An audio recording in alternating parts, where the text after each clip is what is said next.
Pages हैं वो किस तरह थीसिस में लगे हुए होते हैं, या आप टर्म रिपोर्ट में कैसे लगाएंगे। तो सबसे पहले मैंने आपसे बात की थी वो था टाइटल पेज। इसको कहते हैं टाइटल पेज। इसके अंदर आपका टाइटल लिखा हुआ होता है, यानी टॉपिक लिखा हुआ होता है, फिर आपका नाम लिखा हुआ होता है, बाय करके अपना नाम लिखेंगे, और आपने अपने सुपरवाइजर या टीचर का नाम भी इसी के साथ लिखना है। इसलिए नहीं लिखा हुआ लेकिन आपने लिखना है। उसके बाद ये लिखेंगे रिसर्च थीसिस की बजाय आप यहाँ पे रिसर्च रिपोर्ट लिखेंगे। Research report submitted to the department of management sciences Mohammad Ali Jinnah university in the partial fulfilment of the requirement of the, आपका जो कोर्स का नाम है बस वो लिखेंगे आप। यहाँ पर जो होगा डिग्री की बजाय फॉर द कोर्स ऑफ, ये डिग्री की हटाकर फॉर द कोर्स ऑफ, यहाँ पे बिजनेस रिसर्च मैथड लिख देंगे। ठीक है, इस तरह आपका ये लोगो आ जाएगा, और फिर नीचे मोहम्मद अली जिला यूनिवर्सिटी का नाम जो है वो लिखा जाएगा। तो ये टाइटल पेज है। इसी तरह के इसके अंदर और भी पेजेस हैं जिसको टाइटल के हवाले से इसको आप छोड़ दें, इसको बार बार दोहराने की जरूरत नहीं है। इसलिए ये अलग से पेज बनाया है जिसके अंदर सुपरवाइजर और बायर के वह, इसको छोड़ दें, इसकी जरूरत नहीं है आपकी। आपने, ये है वो चीज जो मैं आपको बता रहा था, ये वाला पेज जिसके अंदर जो है आप जो है वो आमतौर पर इस तरह के पेज के अंदर लिखते हैं कि तो ये जो है आपने लिखा है और इसकी रिक्वायरमेंट जो है तो किसी और से कॉपी वॉपी नहीं किया, इस तरह का ये होता है। ये सर्टिफिकेट है जो कि सर्टिफिकेट अप्रूवल सर्टिफिकेट जो है जिसको हम कहते हैं, ये सुपरवाइजर की तरफ से होता है। तो सुपरवाइजर ये देखें यहाँ पे आप लिखेंगे this is to certify that mister Tahir Masood has incorporated all observation suggestion and commitment, इस तरह का ये एक बनता है। और उसके बाद नीचे आपका जो टीचर या सुपरवाइजर होगा वो साइन करेगा। ठीक हो गया। उसके बाद ये टेबल ऑफ कंटेंट है, ये देखें टेबल ऑफ कंटेंट इस तरह बनता है। ये टेबल ऑफ कंटेंट इसको कहते हैं। ठीक है जी। टेबल ऑफ कंटेंट के बाद जो है आप आ जाए तो नेक्स्ट में आपके पास जो चीज आ रही है वो है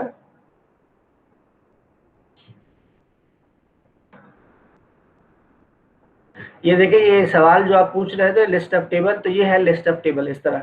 ये टेबल का नंबर है टेबल नंबर 3.1 जिसका नाम है डिस्क्रिप्टिव स्टैटिस्टिक्स, और ये पेज नंबर 41 पे मौजूद है। तो अगर किसी को ये टेबल देखना होगा तो 41 पेज पे जाकर देख लेगा। इसी तरह कोरिलेशन का टेबल है, फिर ये सारे टेबल के लिखे हुए नाम और उनके नंबर लिखे हुए टेबल्स के, और फिर इसी तरह आगे उनका पेज नंबर लिखा हुआ है। तो ये टेबल हो गया। उसके बाद नीचे जो है ये है लिस्ट ऑफ फिगर्स, तो ये फिगर 3.1 3.2 और 4.0 है। तो ये पेज नंबर भी यहाँ पे लिखे हुए हैं। तो इस तरह की एक लिस्ट बनेगी, लिस्ट ऑफ फिगर्स। और फिर ये देखें ये एब्रीविएशन है, यानी अगर कोई शॉर्ट फॉर्म आप इस्तेमाल करते हैं तो शॉर्ट फॉर्म में ये चीजें आपको यहाँ पे फुल डिटेल में आपको बतानी होती है कि कौन सा जो शॉर्ट फॉर्म है उसका फुल फॉर्म क्या है, वो यहाँ पे आप इस तरह बताएंगे। जी सर, ये जो आप बता रहे हैं कि लिस्ट ऑफ फिगर्स और लिस्ट ऑफ टेबल्स है, जैसे कि टेबल ऑफ कंटेंट तो ऑटोमेटिकली उसमें बन जाता है वर्ड पे ना, तो ये लिस्ट ऑफ टेबल और लिस्ट ऑफ फिगर्स भी ये ऑटोमेटिकली बन जाते हैं वहाँ पे? जी बिल्कुल, ऑटोमेटिकली बन जाते हैं। ये लिस्ट ऑफ फिगर को ऑटोमेटिकली बनाना पड़ता है, अगर आपको आते हैं तो वो बन जाता है। जैसे list table of content automatically बनता है, ये भी बन जाती है, फिगर्स भी बन जाती है और टेबल भी बन जाता है। जब आप इसको वर्ड पे बनाएंगे तो आसानी से बन जाएंगे। ठीक है, ओके, थैंक यू। ओके जी। उसके बाद ये एक्नॉलेजमेंट है जो मैंने आपको बताई, इसके अंदर आप उन सब लोगों की तारीफें करेंगे जिन लोगों ने आपकी मदद की। ये देखिए इन्होंने अच्छे खासे लोगों के नाम लिखे हुए हैं। तो सबसे पहले इन्होंने अल्लाह ताला का शुक्र अदा किया हुआ है, फिर उसके बाद फिर बाकी जो लोग हैं जिन्होंने उनकी मदद की उसके बारे में इन्होंने बात की है। उसके बाद इन्होंने ये एब्स्ट्रैक्ट लिखा हुआ है, ये एब्स्ट्रैक्ट है। ठीक है, एब्स्ट्रैक्ट लिखते हैं इस तरह। फिर ये इंट्रोडक्शन है। अब यहाँ तक बस मुझे आपको बताना था, इंट्रोडक्शन पर अभी हम पहुंचे नहीं। यहाँ तक कोई आपका सवाल हो तो आप पूछ सकते हैं। ये मैंने आपको क्या दिखाया है, सैंपल आपको दिखाया है। इस तरह जो है आपने भी एक्स्ट्रा पेजेस बनाने हैं और ये करना है सारा काम आपने। कोई सवाल आपका है तो पूछ ले, वरना वैसे। सर ये एब्स्ट्रैक्ट हमने भी डालना है ये? जी बिल्कुल, आपने भी डालना है एब्स्ट्रैक्ट। ये जो सारी चीजें यहाँ पे लिखी बता रहा हूँ मैं आपको, सब आपने करना है अपनी रिपोर्ट में। सर क्या सवाल था? सॉरी सर एक ये पूछनी थी कि जो रिपोर्ट है वो हर किसी का की डिफरेंट होगी, लाइक मेरा अगर मेजर सप्लाई चेन है तो सप्लाई चेन से रिलेटेड होगी, फाइनेंस वालों की फाइनेंस से रिलेटेड होगी, ऐसा? जी बिल्कुल ऐसा ही होगा, हर कोई अपने अपने मेजर से रिलेटेड करेगा, जो उसकी स्पेशलाइजेशन है वो उसी स्पेशलाइजेशन के अंदर रहते हुए उसने करना है। हम जो है इसका ये करेंगे कि आपके कुछ ग्रुप बना देंगे, 2-3 लोगों का एक एक ग्रुप बना देंगे, फिर ग्रुप में आप लोग कर लीजिएगा। सर इसके टॉपिक के प्री डिसाइडेड होंगे, मतलब आप हमें बताएंगे या फिर हम खुद से कोई टॉपिक पे सजेशन दे सकते हैं आपको? आप आपकी तरफ से सजेशन आएंगी, जो आप देंगे उसी के ऊपर ही काम होगा, मेरी तरफ से नहीं सजेशन आएंगी, आपकी तरफ से आएंगी। Thank you sir. ठीक है जी, लेकिन मैं सर आपको जी प्लीज बोले। सर ये क्वेश्चन है कि जो सुपरवाइजर इसको अप्रूव करता है, इंडोर्स करता है, तो वो भी किसी से आगे लिंक होता है? जिस तरह के एक इदारा होता है, हम उससे कोई सर्टिफिकेट लेते हैं, वो रजिस्टर्ड होता है, इंडोर्स करने का एक राइट रखता है, तो सुपरवाइजर एक सुपरवाइजर इंडिविजुअल सिर्फ ये कहता है कि ये जो काम इसने किया है बच्चे ने, इसको मैंने चेक कर लिया है, ये काम ठीक है, इसको फर्दर प्रोसेस किया जाए, और नीचे साइन कर देता है, बस सुपरवाइजर ये लिखता है खाली। Okay sir. सर डेडिकेशन और एक्नॉलेजमेंट एक ही चीज हो गई फिर तो?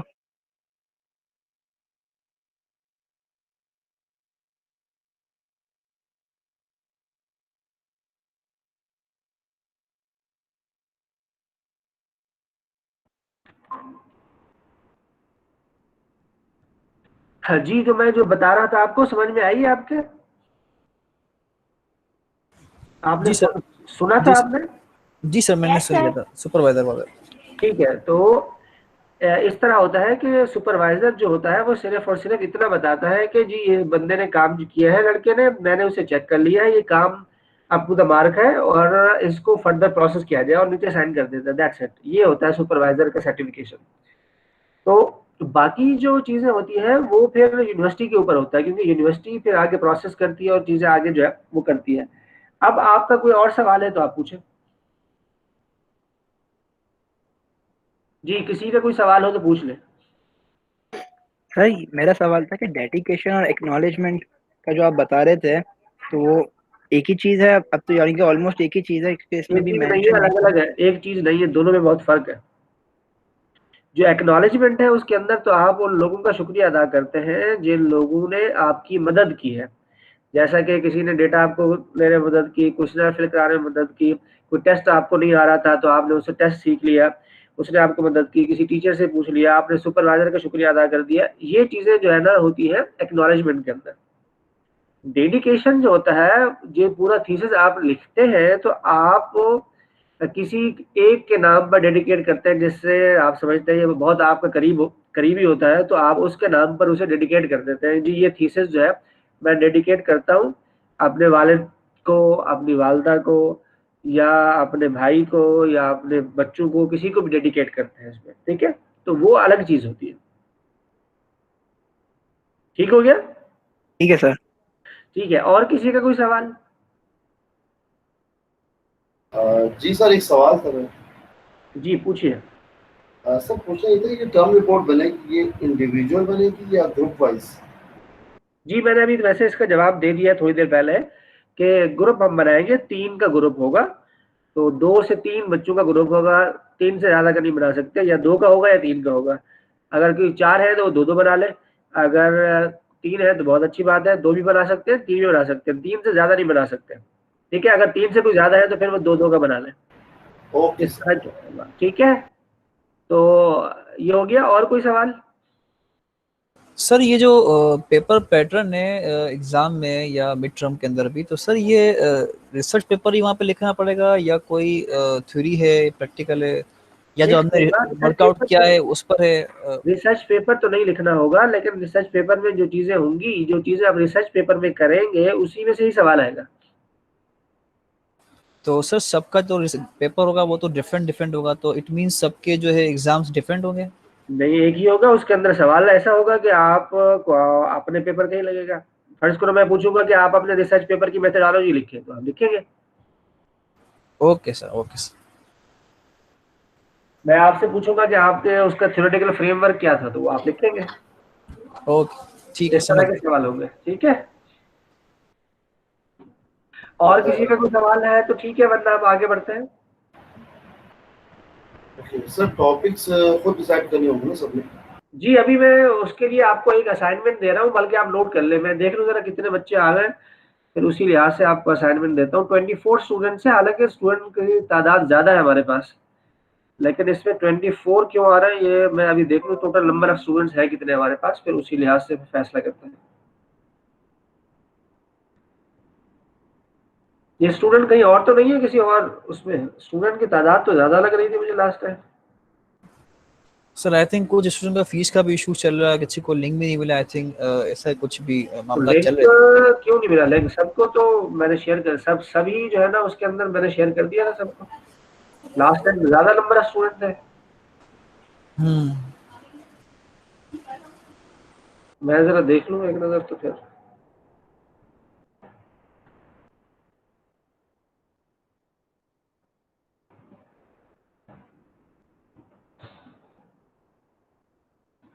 तब तक आपका अगर कोई सवाल है तो आप पूछ सकते हैं। आपके जहन में कोई भी सवाल आ रहा हो तो आप पूछ लीजिए जरूर।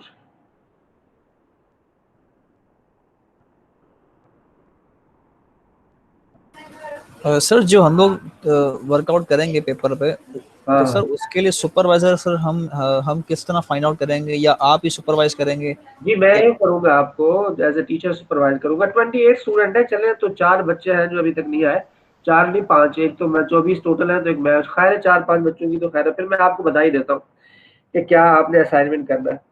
तो आप जो है असाइनमेंट जो आपका होगा वो आप नोट कर लें अपने पास जरा। पेन पेंसिल आपके पास है? तो आप जी सर। असाइनमेंट जरा नोट कीजिए। असाइनमेंट आपका ये है कि आपने, आज मैं आपको पढ़ाऊंगा कि जो एब्स्ट्रैक्ट होता है उसके अंदर क्या क्या चीजें कवर होती हैं और वो कैसे लिखी जाती है। तो एब्स्ट्रैक्ट को आज हम पढ़ेंगे। तो आपने क्या करना है कि कोई 5 पेपर लेने हैं, 5 पेपर आपने ढूंढने हैं। उन 5 पेपर को ढूंढकर उनके का टाइटल कॉपी करेंगे और उनके एब्स्ट्रैक्ट में वो जो चीजें मैं बताऊंगा वो चीजें आप कॉपी करके, बल्कि अपने अल्फाज में लिख देंगे या इवन कॉपी भी कर देंगे तो कोई मसला नहीं है। कॉपी करके आप उसके अंदर डालेंगे और एक जो है वर्ड के ऊपर आप उसको पूरा बनाएंगे। इसलिए मैं अभी थोड़ा रुका हुआ हूँ क्योंकि मैं पहले पढ़ा दूं आपको ना, फिर उसके बाद मैं आपको दूंगा तो आपको समझ में भी आएगा। तो अभी फिलहाल मैं असाइनमेंट आपको नहीं दे रहा हूँ, अभी मैं आपको पढ़ा रहा हूँ। पहले आप पढ़ लें, फिर उसके बाद असाइनमेंट के ऊपर बात करेंगे। अच्छा जी, मैं अब आपको एब्स्ट्रैक्ट पढ़ा रहा हूँ। एब्स्ट्रैक्ट जो होता है वो क्या होता है, उसका मैं आपको जरा एक, एब्स्ट्रैक्ट जो है वो 2 किस्म के होता है। एब्स्ट्रैक्ट एक को हम कहते हैं स्ट्रक्चर्ड एब्स्ट्रैक्ट और एक को हम कहते हैं सिंपल एब्स्ट्रैक्ट। ये स्क्रीन 2 शो टाइप्स होती है एब्स्ट्रैक्ट की। जी स्क्रीन शो नहीं हो रही। सॉरी सर आपकी स्क्रीन शो नहीं हो रही। स्क्रीन शो नहीं हो रही। जी जी वो मैं अभी शो करता हूँ, आप वेट करें 1 मिनट।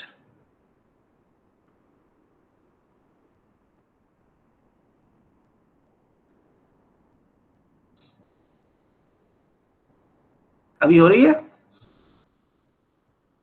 जी सर हो रही है। जी सर।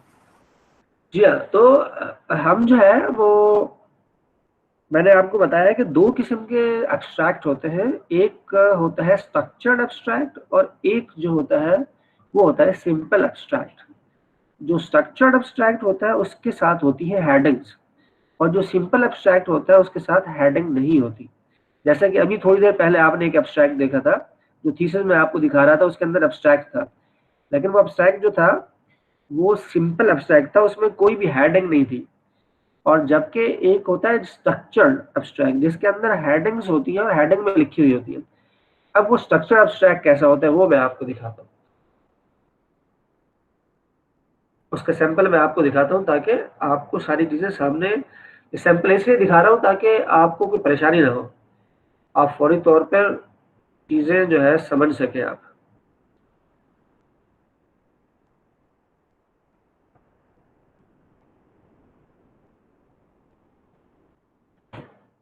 तो जब हम स्ट्रक्चर एब्स्ट्रैक्ट की बात करते हैं तो एब्स्ट्रैक्ट में सबसे पहली जो चीज होती है वो होता है उसका ऑब्जेक्टिव। ठीक है, तो ऑब्जेक्टिव ऑफ द रिसर्च जो है सबसे पहले हम डिस्कस करते हैं जब आप अब्स्ट्रैक्ट लिखते हैं। तो अब्स्ट्रैक्ट के लिए सबसे रिसर्च पेपर के लिए इसका मतलब है सबसे अहम जो चीज होती है वो है उसका स्ट्रक्चर, उसका पर्पस। तो purpose of the research paper या पर्पस ऑफ द रिसर्च जो है वो बहुत ही इंपॉर्टेंट होता है। जब तक आप प्रॉपर और क्लियर आपके पास ऑब्जेक्टिव नहीं होगा रिसर्च का, उस वक्त तक आप कोई भी काम नहीं कर पाएंगे। इसलिए जो है आपको सबसे पहले जो है वो एब्स्ट्रैक्ट जो है वो देखना होगा सबसे पहले। तो स्ट्रक्चर एब्स्ट्रैक्ट क्या होता है उसके ऊपर हम बात करेंगे, और जब तक हमारे पास मैं एक सैंपल लेता हूँ तो उस वक्त तक हम जो है ज़रा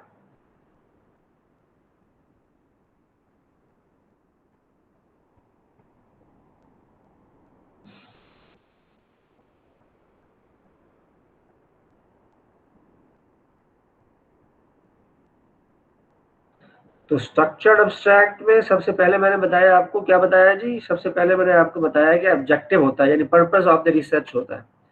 तो पर्पस ऑफ द रिसर्च जो है वो कोई मुझे बताएगा पर्पस क्या क्या होता है, कैसे लिखते हैं पर्पस? किसी के पास कोई एग्जांपल है पर्पस लिखने की? आप में से जो आप लोग हैं कोई बता सकता है? कोई नहीं बता रहा। सर पर्पस ये कि हम कोई भी पेपर लिख रहे हैं तो उसका पहले हमें मकसद बयान करना है कि मैं ये क्यों लिख रहा हूँ, इसका एडवांटेज क्या होगा और इसमें मैंने क्या क्या चीज़ें ड्रिल डाउन करी हैं। ठीक है। और अगर या कोई चीज़ अगर ऑलरेडी किसी ने फाइंड आउट कर ली है तो मैंने इसमें क्या एक नई चीज़ आइडेंटिफाई करी है और इसका बेसिकली ये इसका एडवांटेज क्या जो मैंने करी है, what is the purpose behind it. ठीक है सर बेसिकली रीज़न होता है कि है ना, मतलब कि आप कोई भी चीज़ रिसर्च कर रहे हैं तो उस पर रिसर्च का क्या रीज़न है। इसके मतलब कि जैसे अभी उन्होंने अहमद ने या किसी ने ये बात बोली, इनकी बात बिल्कुल ठीक है कि उसके पीछे रीज़न क्या है और आप क्यों कर रहे हैं और इससे पहले क्या क्या चीज़ें हुई थी, उसके एडवांटेज पहले वाले के, उसके एडवांटेजेस क्या है, उसके डिसएडवांटेजेस और उसके डिसएडवांटेजेस क्या है। ये सब चीज़ें कंपेयर करके आप है ना थोड़ा सा मतलब शॉर्ट करके इसको है ना डिफाइन कर देते हैं कि भाई आपने जो रिसर्च करी इसका ये नहीं है, ये मकसद है। ठीक है जी। अभी मैं और इसके आपको आउटकम्स ये होंगे। आउटकम्स क्या होंगे, तो ठीक है जी, बहुत अच्छा आपने एक्सप्लेन किया।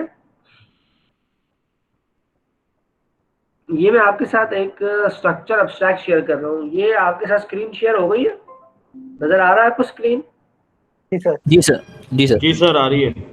इसके अंदर ये देखें, ये एमरल्ड इनसाइड लिखा हुआ है। ठीक है, ये एक जर्नल की वेबसाइट है जो कि पब्लिकेशन एजेंसी है। उसके अंदर एक पेपर है ये जिसका ये टॉपिक है the relationship between career capital and career success among finish knowledge worker.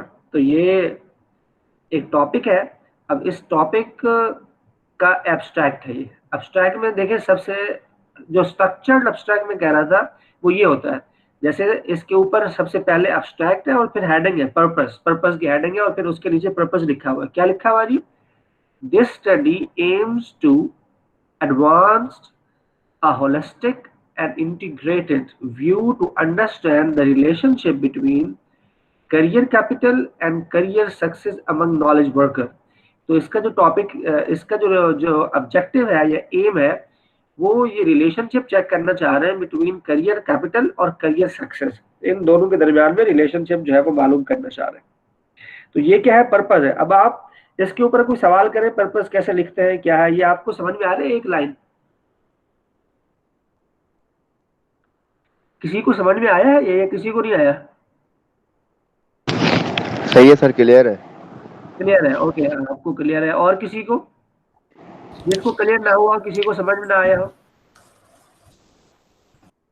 Sir इसमें रीजन देते हैं ना, बेसिकली पर्पस में रीजन देते हैं कि हमारी रीजन नहीं देते, ये सिर्फ बताते हैं कि आप करेंगे क्या इस रिसर्च के अंदर। रीजन नहीं देते, सिर्फ ये बताते हैं कि ये कहा है कि इसका मकसद ये है कि हम क्या करेंगे, रिलेशनशिप को चेक करेंगे। बस ये पूरे थीसिस रिसर्च आर्टिकल के अंदर दो चीजों का रिलेशनशिप चेक किया गया है कि करियर कैपिटल और करियर सक्सेस, इन दो चीजों का आपस में रिलेशनशिप देखा गया है कि करियर कैपिटल अच्छा होगा तो करियर सक्सेस बेहतर होगी या नहीं होगी, ये है इसका मतलब। Sir scope of work define करते हैं ना, मतलब थोड़ा सा। हाँ जी, स्कोप, जी जी बोले। Main object, main object, main objective जी ठीक है, तो ये मेन ऑब्जेक्टिव या मेन पर्पस जो है वो यहाँ पे लिखते हैं। अब इसके अंदर दूसरी जो हेडिंग होती है वो होता है स्कोप, जो होता है वो और थोड़ा सा डिफरेंट होता है पर्पस से, लेकिन आप जो है सिर्फ पर्पस को देखे सामने रखें। अब ये क्या है, डिजाइन, मेथोडोलॉजी और अप्रोच। तो ये रिसर्च मेथोडोलॉजी जो होता है, उसके बाद हेडिंग 2 जो है वो रिसर्च मेथोडोलॉजी होती है। अब हेडिंग 2 में रिसर्च मेथोडोलॉजी कैसे लिखते हैं, ये शॉर्ट रिसर्च मेथोडोलॉजी होती है।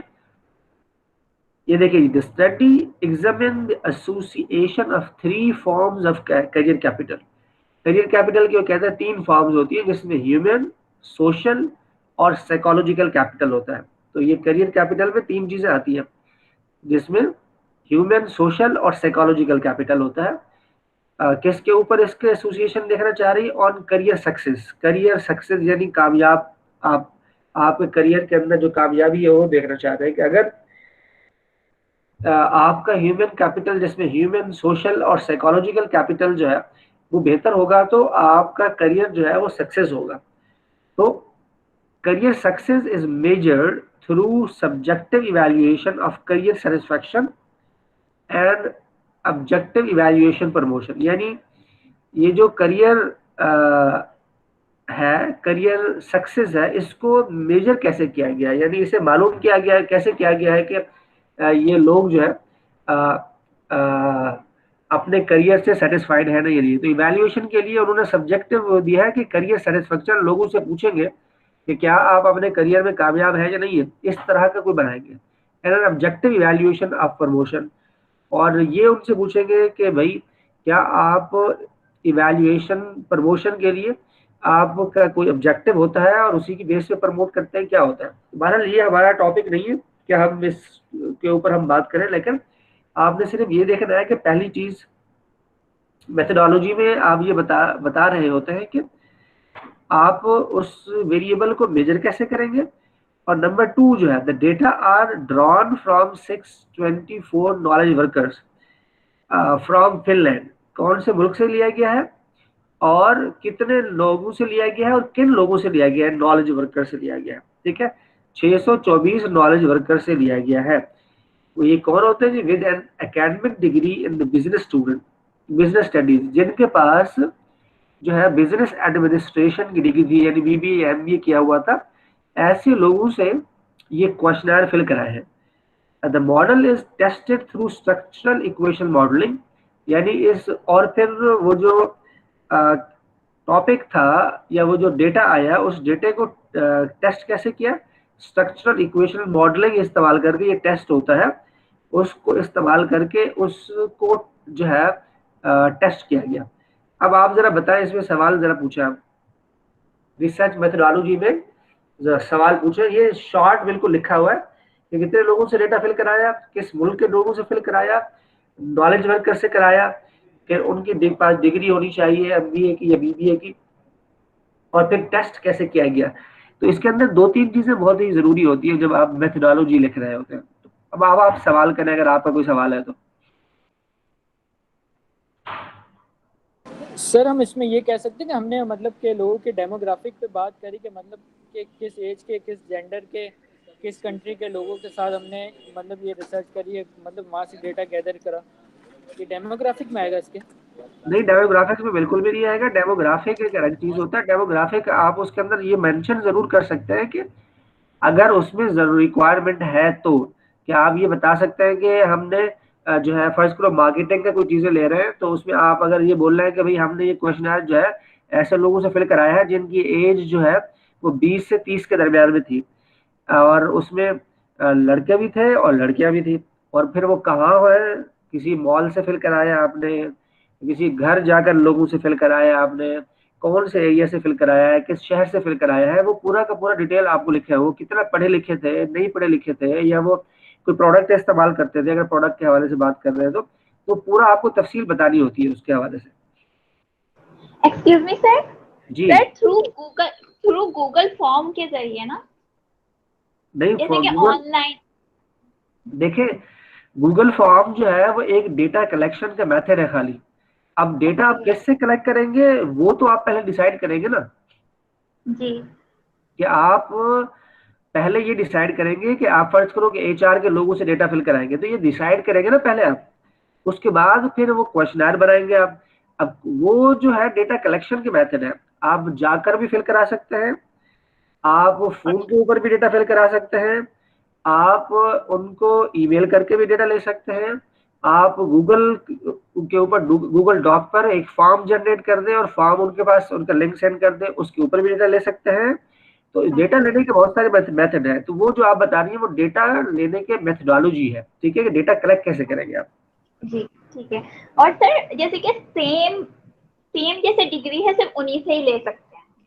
नहीं, ये तो आपके रिसर्च के ऊपर डिपेंड करता है ना, जो रिसर्च आप कर रहे हैं, हर जो रिसर्च होगी उसकी जो इसको पॉपुलेशन कहते हैं, उसकी पॉपुलेशन अलग होगी। ये जो रिसर्च की है इसने, इस बंदे ने, इसकी पॉपुलेशन अलग है, इसके जो लोग हैं जिनसे डेटा इसने लिया है वो अलग है। आप जो रिसर्च करेंगी आपका डेटा अलग होगा, आप अलग लोगों से लेंगे, ये आपके टॉपिक के ऊपर डिपेंड करता है कि आपका टॉपिक क्या है। फर्ज करो आप किस टॉपिक पर काम करना चाहती हैं, ऐसे बता दो, ऐसी आपके जहन में कोई भी टॉपिक हो जो आप समझती हो कि मैं इस पे काम करूंगी, बोले।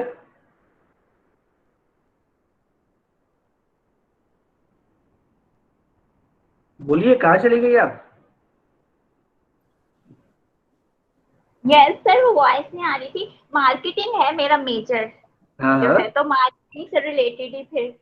क्या मार्केटिंग से रिलेटेड? मार्केटिंग तो बहुत बड़ी फील्ड है, पूरी मार्केटिंग में क्या तो अच्छी खासी चीजें हैं, उसमें से कोई एक चीज बताओ। Digital marketing. हाँ, डिजिटल मार्केटिंग को क्या करना चाहती हैं आप?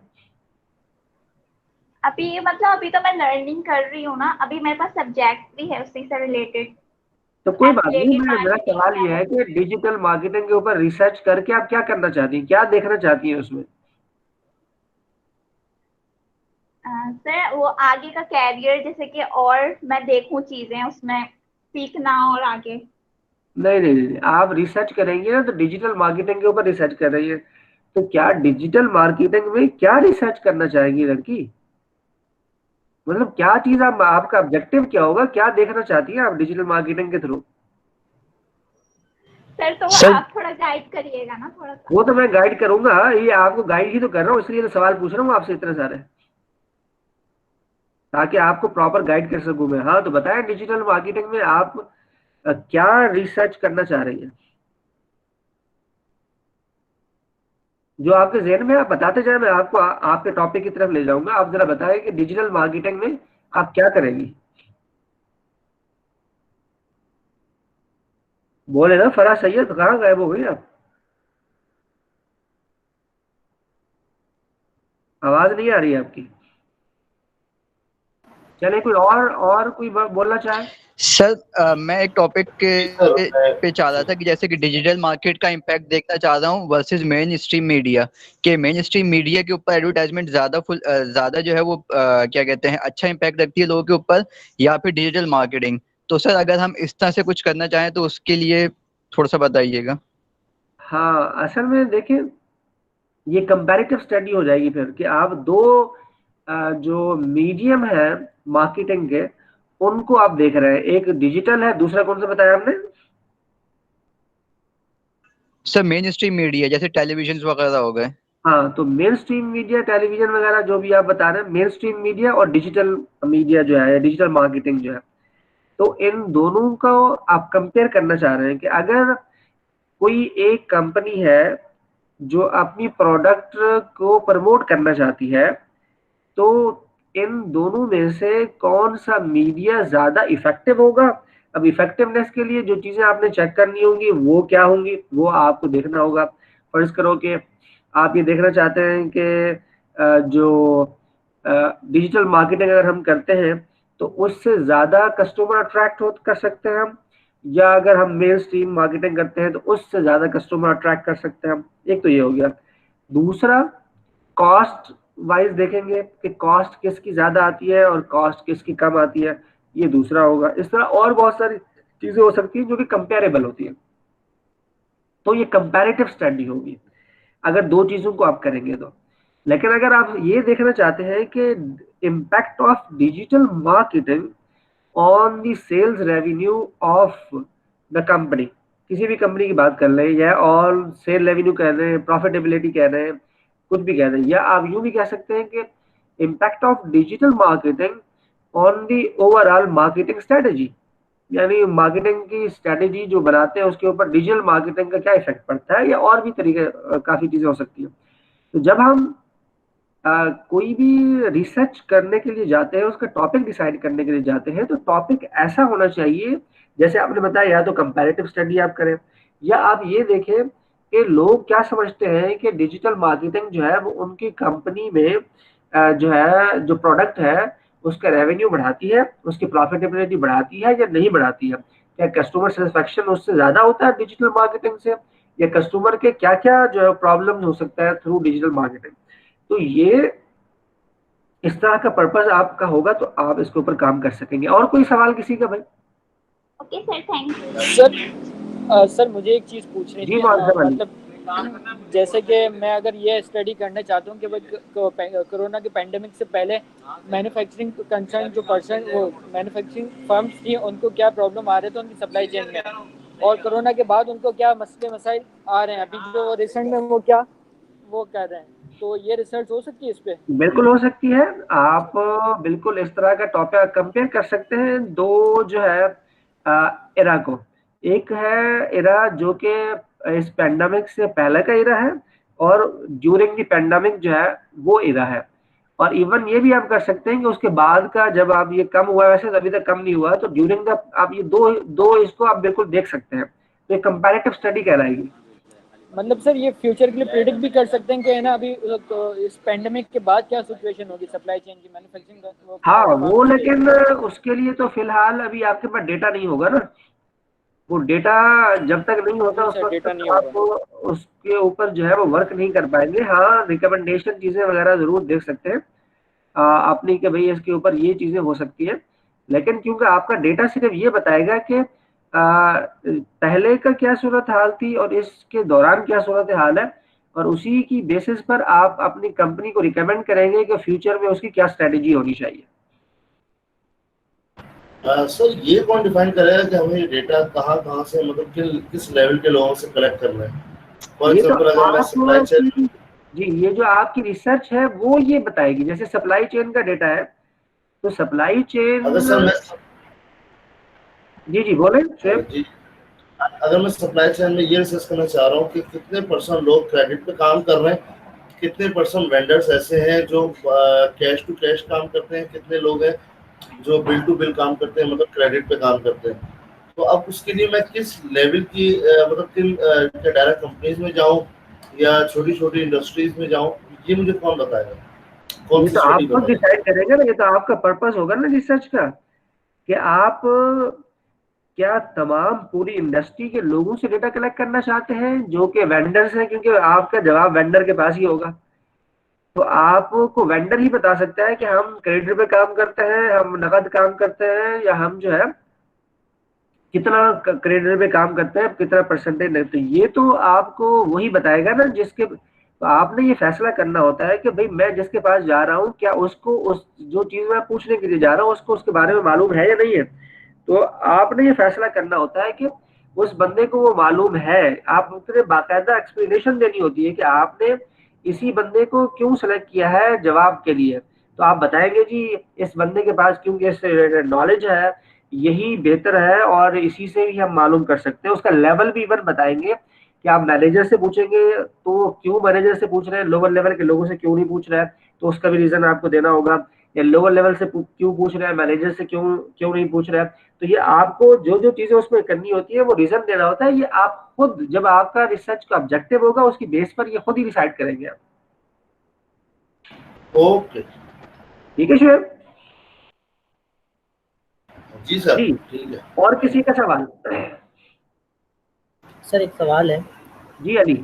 सवाल ये है कि सर डिजिटल करेंसी जो बिटकॉइन वगैरह है, impact of digital currency on increasing sales performance, क्या ये प्रॉपर है? मतलब ये क्या कर सकते हैं इस पे? अब इसमें अंदर सबसे बड़ा सवाल ये होगा कि आप ये सवाल पूछेंगे किससे? मतलब सर ये जो वेंडर जो बिजनेस का आइडियाज है, ट्रेडर्स वगैरह, उनसे। हाँ, तो क्या आपको ये मालूम है कि कौन कौन से ऐसे बिजनेसेस हैं या ऐसे लोग हैं जो कि बिटकॉइन को इस्तेमाल कर रहे हैं? अभी तो नहीं पता, मतलब इसके बाद रिसर्च करनी पड़ेगी वैसे तो। हाँ, असल सवाल ये है कि जब आपको रिसर्च करने के लिए जाए तो आपको ये मालूम होना चाहिए कि ये लोग अवेलेबल है, बिटकॉइन लोग इस्तेमाल कर रहे हैं। अगर इस्तेमाल ही नहीं कर रहे हैं तो फिर आप तो रिसर्च नहीं कर सकते ना, फिर आप किससे पूछेंगे? तो सर यहाँ पर पाकिस्तान में तो अलाउ नहीं हुआ अभी तक तो। अलाउ नहीं है तो इसका मतलब पाकिस्तान में बिटकॉइन नहीं हो रहा।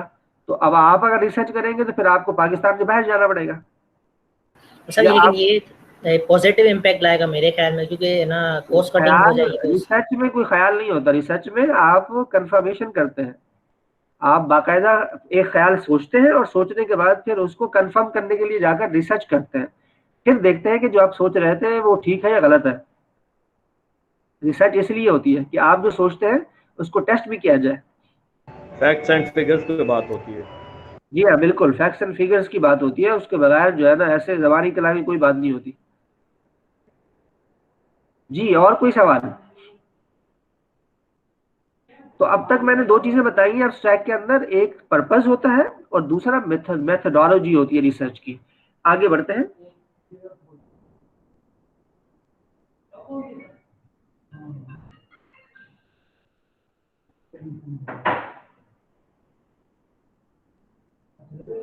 ठीक है जी, ये दो चीजें, ये देखिए एब्स्ट्रैक्ट में पहला पर्पस और नंबर 2 मेथडोलॉजी और नंबर 3 फाइंडिंग्स है। ये फाइंडिंग क्या होती है? फाइंडिंग का मतलब रिजल्ट्स। जब आपने रिसर्च कर ली तो उसमें रिजल्ट्स क्या है, क्या रिजल्ट रहे। तो यहाँ पे देखें ये रिजल्ट क्या आ रहा है, लिखा हुआ है the result stress the importance of psychological capital as an important career resource among knowledge worker।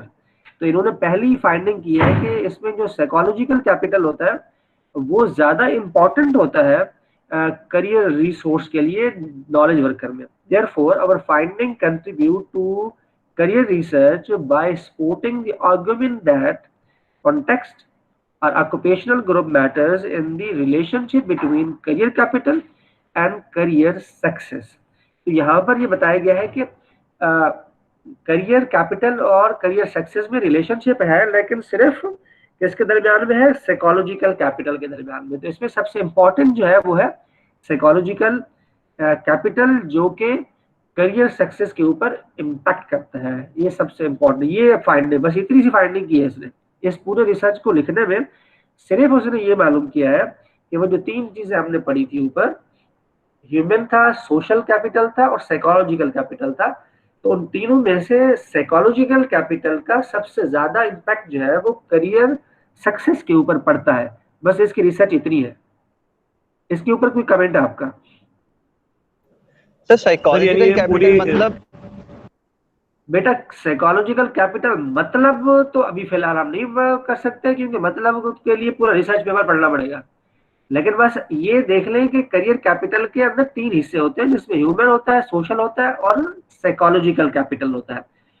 इसकी एग्जैक्ट डेफिनेशन तो जब इस पूरे पेपर को पढ़ेंगे कि इनके मुताबिक साइकोलॉजिकल कैपिटल क्या होता है, इनके मुताबिक सोशल कैपिटल क्या होता है, इनके मुताबिक ह्यूमन कैपिटल क्या होता है, तो ये इनके मुताबिक होगा जिसके अंदर इस रिसर्च पेपर में लिखा गया होगा।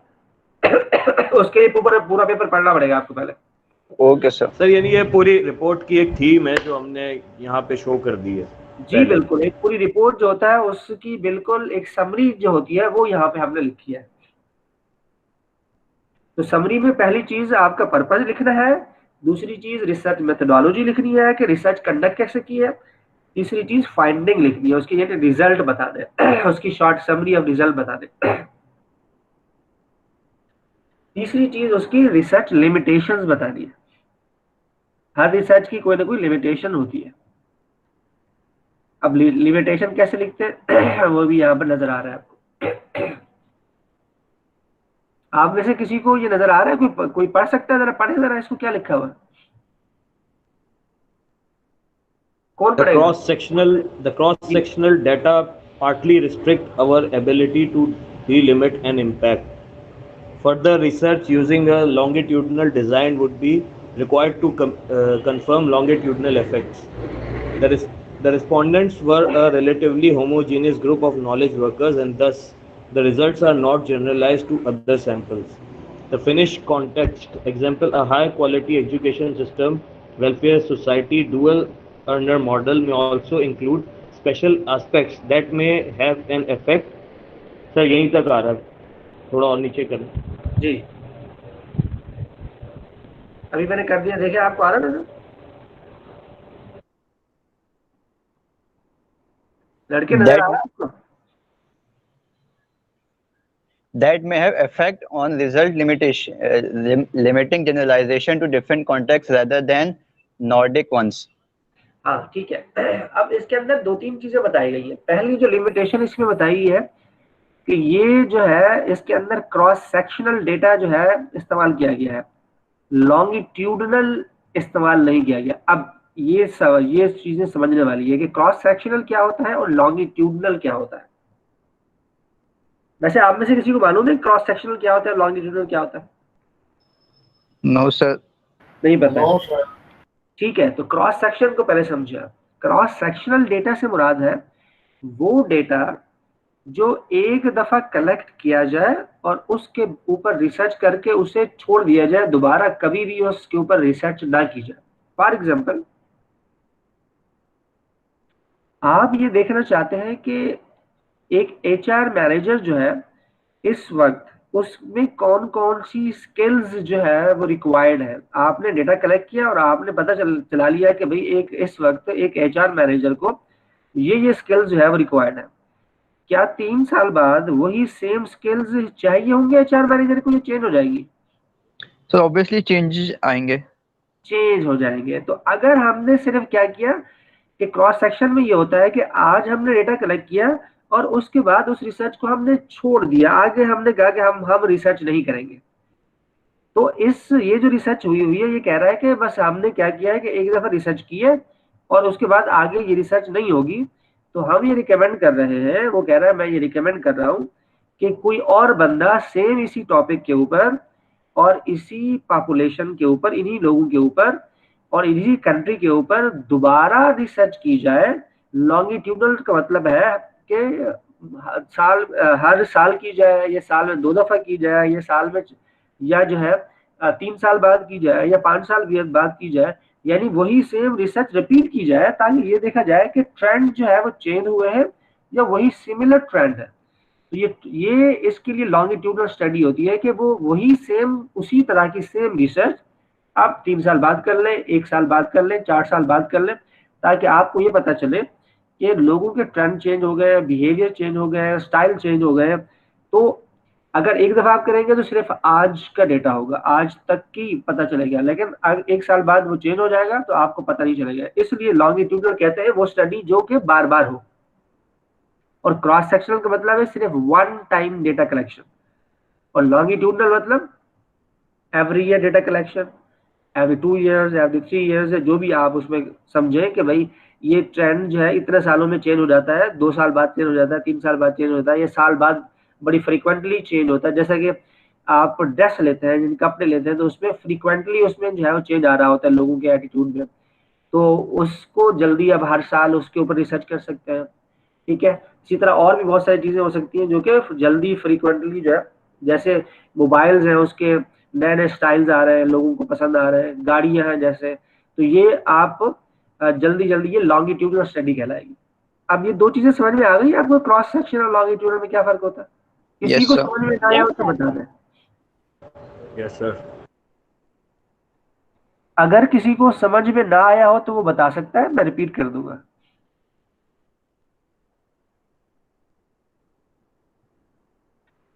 कोई है ऐसा जिसको समझ में ना आया? ओके, इसका मतलब है आप लोगों को सर जो आपने क्रॉस सेक्शनल बताया है उसमें ये लॉन्गिट्यूड वाला तो समझ आ गया, उसमें आपने एग्जांपल भी।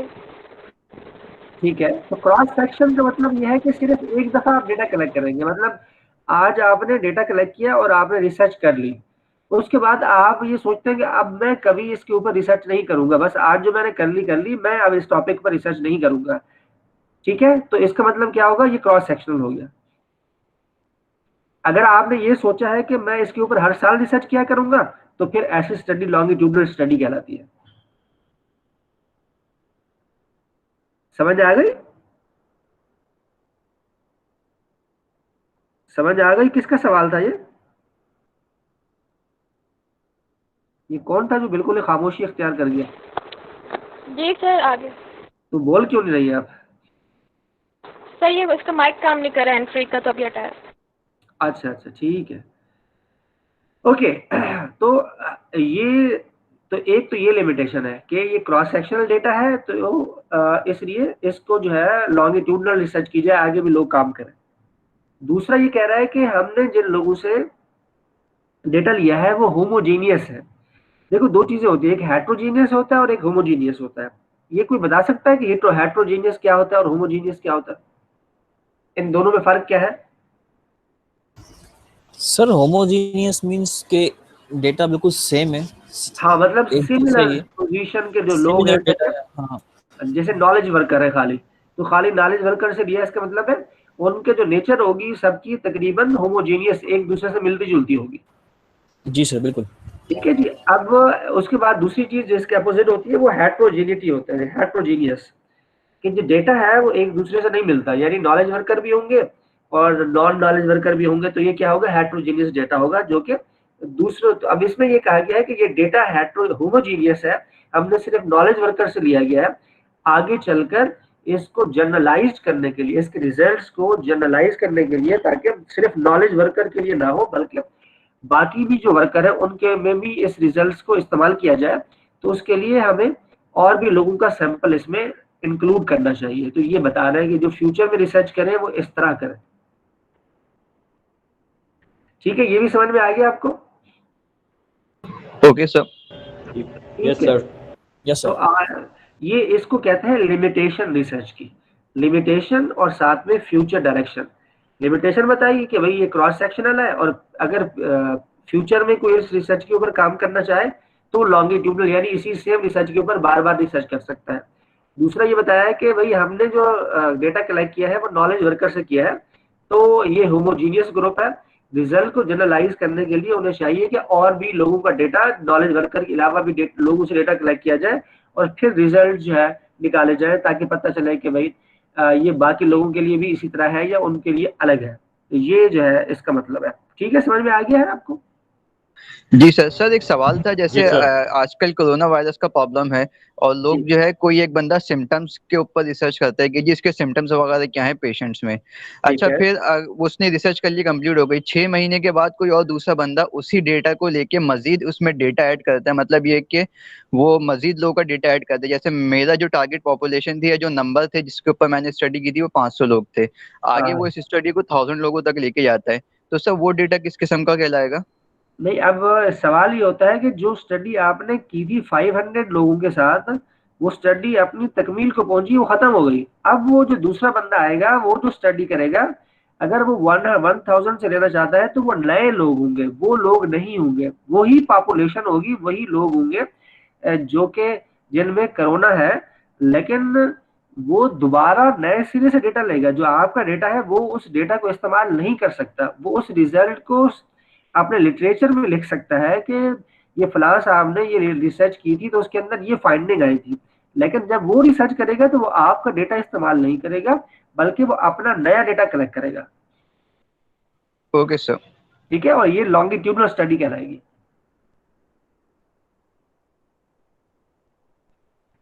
ओके, और किसी का कोई सवाल?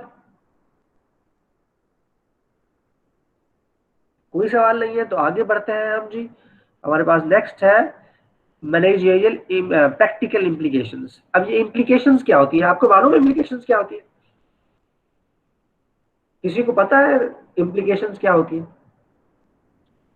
सर आई थिंक ये डेटा जो है ये रिसर्च कहाँ पे इम्प्लीमेंट आप कर सकते हैं? बिल्कुल सही बात है कि रिकमेंडेशंस आपकी क्या है कि ये कौन लोग इससे और किस तरह फायदा उठा सकते हैं। रिकमेंडेशंस जिसको हम कहते हैं। तो career capital is an important element of taking charges of one's career, यार इसको कोई पढ़ ले जरा, कौन पढ़ेगा? पढ़े, कोई भी पढ़ ले अपनी मर्जी से, कोई पढ़ना Career चाहता है? capital is an important element of taking charge of one's career, which is expected in current working life scenarios. Given psychological capital has an impact on employees' career success. Employee psychological capital could be supported in organizations to help them to adapt to career changes. Employers benefit from individuals who are willing to invest in their work, and therefore the employers should be aware of the individual factors that affects employees' career success. बिल्कुल ठीक है। तो ये इन्हें बताया गया है कि अगर जो एम्प्लॉयर है वो अपने एम्प्लॉई के करियर सक्सेस के लिए कोई प्लान बनाना चाहता है, तो इस रिसर्च को इस्तेमाल करके वो एम्प्लॉई के करियर सक्सेस के लिए कोई प्लान या स्ट्रेटेजी जो है वो बना सकता है, ताकि उसके अंदर ये जो कैपिटल इन्होंने बताए हैं सोशल, ह्यूमन और साइकोलॉजिकल कैपिटल की बेस पर, और सबसे इम्पोर्टेंट इन्होंने बताया है साइकोलॉजिकल कैपिटल, उसको इस्तेमाल करके ये कर सकते हैं। ये तो है इसकी प्रैक्टिकल इम्प्लीकेशंस कि इंडस्ट्री में जो कंपनी होती है वो क्या फायदा लेगी। अब इसकी सोशल इम्प्लीकेशंस भी होती है। सोशल से क्या बनाते हैं, सोसाइटी को क्या बेनिफिट मिलेगा। अब आप में से कोई और पढ़ ले जरा, कोई और पढ़े जो कि जिसने नहीं पढ़ा, वरना मैं नाम लूंगा, खुद पढ़ ले, वरना मैं नाम लूंगा, वो पढ़ेगा फिर।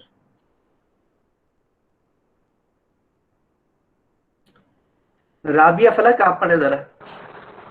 Yes, sir. Social implication. The meaning of career success may be context and culture related, as might its predictors. Hence, perceived career success may benefit and spill over to several stakeholders, such as employers, family members, and friends towards effect of positive energy and well-being. Employees, family members, and friends through its effect of positive energy and well-being. Career counselor could place more emphasis than currently on developing the psychological capital of their clients. The findings are important for other prediction as well, such as human resource professionals who might consider dedicated program for fostering psychological capital qualities when seen to related to career success among knowledge, sir. Thank you very much Rabia, thank you जी। तो ये जो है ये बताया गया है कि किस तरह जो इसकी फाइंडिंग है उसको सोसाइटी में जो लोग हैं उसको किस तरह इसको इस्तेमाल कर सकते हैं, और इसमें ह्यूमन रिसोर्सेज वालों की भी बात की गई है, एम्प्लॉयर्स की भी बात की गई है, फैमिली मेंबर्स और फ्रेंड्स जो है उनकी भी बात की गई है। तो फैमिली मेंबर और फ्रेंड्स जो है वो इसको इस्तेमाल करके अपने जो लोग हैं उनके अंदर उनकी वेलबीइंग के लिए काम कर सकते हैं, ठीक है, और उनके करियर को बेहतर कर सकते हैं। करियर काउंसलर इसको इस्तेमाल कर सकते हैं, और ताकि जो है जो उनके क्लाइंट्स हैं करियर काउंसलर के, वो उनको साइकोलॉजिकल कैपिटल के ऊपर जो है उनको काउंसलिंग करें। तो ये सोशली जो है इसका इम्पैक्ट है, जिससे लोग और जो सोसाइटी है वो बेनिफिट लेगा। अच्छा, तो ये दो किस्म के जो है, वैसे 3 किस्म की होती है रिकमेंडेशंस, लेकिन वो डिपेंड करता है कि है या नहीं है। एक तो ये बता दिया कि प्रैक्टिकल क्या है, दूसरा बता दिया कि सोशल यानी सोसाइटी पर क्या इम्पैक्ट होगा, तीसरा होता है इम्प्लीकेशंस या recommendation for policy maker. Policy maker से मुराद है गवर्नमेंट, कि गवर्नमेंट आपकी फाइंडिंग को कैसे इस्तेमाल कर सकती है और अपनी पॉलिसी को कैसे बेहतर कर सकती है। तो ये 3 एरियाज में आमतौर पर होता है कि मैनेजर्स यानी मैनेजरियल इम्प्लीकेशन कहलाती है, प्रैक्टिकल इम्प्लीकेशन कहलाती है, सोसाइटल इम्प्लीकेशन कहलाती है, और उसके बाद गवर्नमेंटल इम्प्लीकेशन कहलाती है, या पॉलिसी मेकर्स इम्प्लीकेशन कहलाती है।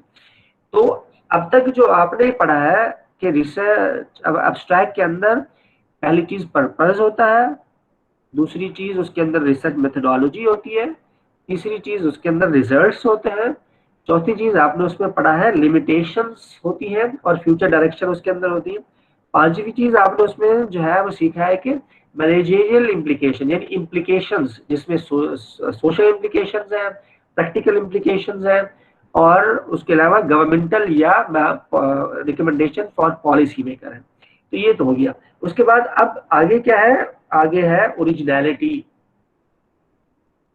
ओरिजिनलिटी या वैल्यू। ओरिजिनलिटी या वैल्यू से मुराद ये है कि आपकी ये जो रिसर्च है इसमें नया क्या है, आपने ऐसा काम किया है जो कि पहले इससे नहीं हुआ था। जरा पढ़े इसको। इसको कौन पढ़ेगा? इसको कौन पढ़ेगा भाई? इसको पढ़ेंगे जी मुर्तजा आरिफ, आप पढ़े जरा। A research model that considers entitlement rather than focus सही पढ़े ना? Research model that considers career capital as an entity is presented rather than focusing on a single form of career capital. Contextual issues were included by focusing on knowledge workers who represent careerists in a welfare society. These findings could advance career theory and provide developmental guidelines to help employers, HR, and career oriented individuals to build successful careers. ठीक है जी। तो ये बताया गया है कि ये इस रिसर्च का जो है वो कंट्रीब्यूशन क्या है। तो इस रिसर्च का कंट्रीब्यूशन ये है कि करियर कैपिटल के अंदर जो है उसकी डिफरेंट डायमेंशंस को इस्तेमाल किया गया है और इससे पहले उन डायमेंशंस को इस्तेमाल नहीं किया गया था और इसके अंदर नॉलेज वर्कर को फोकस किया गया है, जो कि इससे पहले वाली रिसर्च के अंदर नॉलेज वर्कर को फोकस नहीं किया गया था।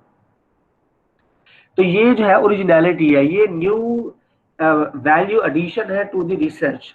इससे पहले ये रिसर्च नहीं ऐसे हुई है। तो ये चीजें जो है वो आपने बतानी है। अब आप में से कोई मुझे बताए कि मैं एक बार रिपीट कर देता हूँ, फिर आप बताइएगा। सबसे पहले जब आप एब्स्ट्रैक्ट लिखें तो पर्पस लिखेंगे। नंबर 2 आप पर्पस के बाद आप उसको रिसर्च मेथोडोलॉजी लिखेंगे और नंबर 3 उसके अंदर रिजल्ट्स लिखेंगे। ये तीनों चीजें तो बहुत ही इंपॉर्टेंट है, इसके बगैर तो एब्स्ट्रैक्ट कंप्लीट ही नहीं होता। लेकिन ये जो बाकी चीजें हैं ये भी इंपॉर्टेंट है, इनको भी आपको ऐड करना है। लेकिन अगर आपको वर्ड की लिमिटेशन हो कि कम वर्ड लिखना है, जैसे 50 वर्ड पे लिखना है, 100 वर्ड पे लिखना है और आपकी वर्ड पूरा नहीं होगी, तो फिर सबसे पहले जो इन पर फोकस करना है वो ये 3 चीजें हैं। उसके बाद अगर वर्ड की लिमिट बचे तो फिर बाकी चीजों पर आप आएंगे, जैसा कि लिमिटेशन के ऊपर सबसे पहले आएंगे कि आपकी रिसर्च की लिमिटेशन क्या है, फिर आप उसकी मैनेजरियल इम्प्लीकेशंस पर आएंगे और फिर फाइनली जो है आप वो उसकी ओरिजिनलिटी पर आएंगे। तो ओरिजिनलिटी भी बहुत इंपॉर्टेंट है वैसे। तो चौथी चीज भी अगर आप ऐड करना चाहें तो फिर आप ओरिजिनलिटी को ऐड कीजिएगा, यानी पर्पस, रिसर्च मेथोडोलॉजी, रिजल्ट्स और फिर ओरिजिनलिटी के इसके अंदर नई क्या चीज है। ये 4 चीजें और फिर 5वीं चीज आपकी आ जाएगी लिमिटेशंस और फिर 6ठी मैनेजरियल इम्प्लीकेशंस। तो ये चीजें जो है एब्स्ट्रैक्ट का पार्ट होती है। अब मुझे जरा, मैं किससे पूछूं जो मुझे ये बता सके कि ये क्या क्या इसमें शामिल होता है।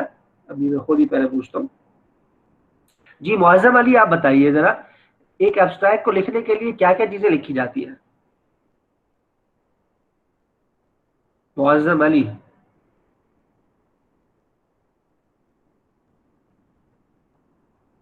मुअज़्ज़म अली सो गए आप? चले गए कहीं लगता है मुअज़्ज़म अली। चले हम मोहम्मद अली से पूछते हैं। जी मोहम्मद अली। Yes sir. जी सर। जी मुअज़्ज़म वापस आ गया है। तो मुअज़्ज़म जी, मुअज़्ज़म जरा बताइए कि एब्स्ट्रैक्ट में क्या क्या हेडिंग हो सकती है? सर एब्स्ट्रैक्ट में आपने पर्पस बताया, ऑब्जेक्टिव बताया और अपना पर्पस के बाद क्या बताया? सर पर्पस बताएं, फिर इस मतलब किस, हेलो जी आवाज आप जरा थोड़ा ऊंचा बोले। सर आपने पर्पस बताएं और इसमें मेथोडोलॉजी बताई है। Very good. ये कि उसकी फाइंडिंग और वेरी गुड। मतलब फाइंडिंग में पता चलेगा कि इसका रिजल्ट क्या है, आउटकम। देन उसकी लिमिटेशन और ठीक है। कि मतलब ये कहाँ पे रिसर्च इम्प्लीमेंट हो सकती है, ये चीज़ चले वेरी गुड बहुत सही बताया आपने। लास्ट वाला आपने ना ओरिजिनलिटी के बारे में बताया गया है कि ना इसमें यूनिकनेस क्या है इसकी। Very good. अब हम बात कर रहे हैं मोहम्मद अली से। जी मोहम्मद अली आप बताइए कि एक एब्स्ट्रैक्ट को लिखने के लिए क्या क्या चीजें लिखते हैं? सर सबसे पहले तो मेन पर्पस, ऑब्जेक्टिव और रिसर्च का पर्पस, फिर डिजाइन, मेथोडोलॉजी ऑफ रिसर्च। इसमें हमने ना कि कौन सी कैटेगरी से डेटा ड्रॉन किया हमने, जैसे कि MBA के स्टूडेंट है वगैरह वगैरह। टाइप्स ऑफ टेस्ट इसमें होती है कि आपने कौन सी टेस्ट इस्तेमाल की है, विच कंट्री, आपने कौन से कंट्री पे आपने ना डेटा निकाला है, ठीक है। फिर इसके बाद थर्ड पे हम देखेंगे इसके रिजल्ट्स क्या है, व्हाट इज, फिर इसके बाद फोर्थ पे हम रिसर्च इम्प्लीकेशन होगा कि क्रॉस सेक्शनल है या लॉन्गिट्यूडनल है।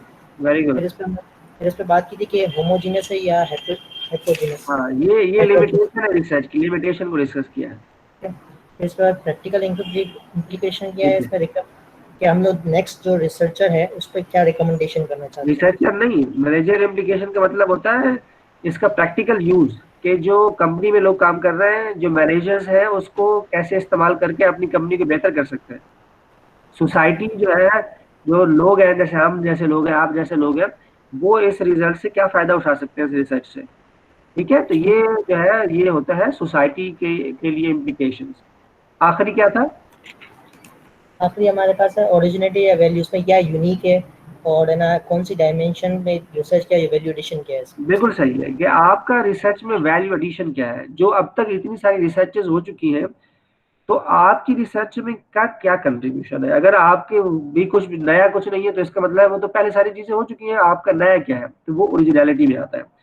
Very good. शुएब से पूछते हैं जी, शुएब खान। जी सर। जी बताइए एब्स्ट्रैक्ट को कैसे लिखते हैं? सर सबसे पहले हम एब्स्ट्रैक्ट को डिवाइड कर 3 चीज़ों में डिवाइड कर सकते हैं, एक है पर्पस, एक है मेथोडोलॉजी, एक है फाइंडिंग।